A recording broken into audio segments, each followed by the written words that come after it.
Hi everybody, we're going to do a what am I wearing, why, and what's up.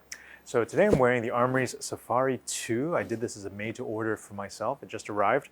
We're actually shooting a new commissions video about this shortly, so stay tuned for that if you're interested in knowing more. I'm wearing the Armoury's polo shirt in off-white. So this is like a little bit less bright than the normal white polo shirts that we do. It's new for this season. I'm wearing a pair of Pamela Bespoke trousers in 4-ply wool. I'm wearing a pair of J.M. Weston loafers in white grain with a natural sole. This is a pair of shoes that I did made to order for myself as a treat with J.M. Weston's Paris boutique. It was a really, really fun experience, and I really like these shoes. They're very comfortable, actually. I love the 180 loafer. I think it's such a classic. Okay. Oh, and wrist check today. I've got a Patek Philippe 2555. This one actually was not popular at all for the longest time, and then all of a sudden now people are really interested in it because it has these like wavy little markers, which are really cool. You know, for me, like what really attracted me to this piece, other than just the unusual markers, was the sheer scale of all the elements on the dial. And this is something that you don't see on Pateks, and especially on older watches, all that often. Like usually you imagine like hands and markers being relatively fine. You don't usually find them chunky.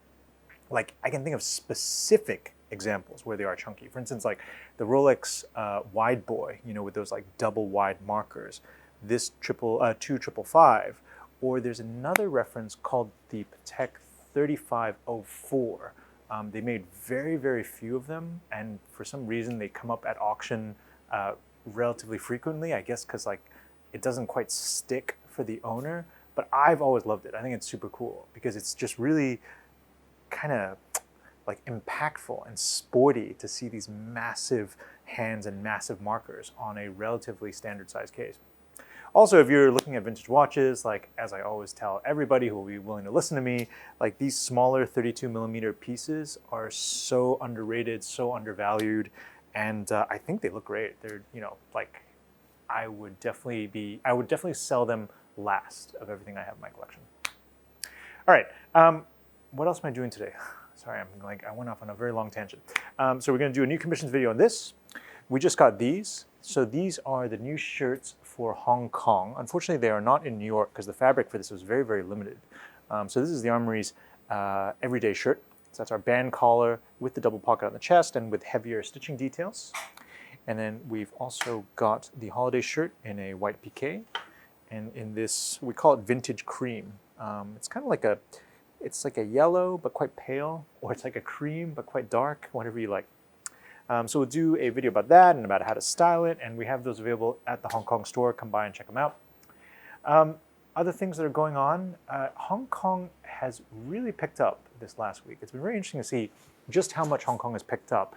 I mean, I know like in New York, things have been returning back to normal quite quickly. I mean, no masks, no restrictions at restaurants anymore. I feel like in Hong Kong, especially this week, I'm seeing everybody back in their full office gear and back in the office in numbers that I haven't seen before. In fact, it kind of inspired me to wear wool trousers again, because I have spent most of the last few months in sport chinos. You know, they're washable, like you can press them so they have a nice crease, but I've kind of neglected my wool trousers, and it's kind of a pleasure to be back in wool trousers again. So, you know, along with what everyone else is wearing, I will obviously follow suit as well. Alrighty, that is about it for now, and thank you for watching.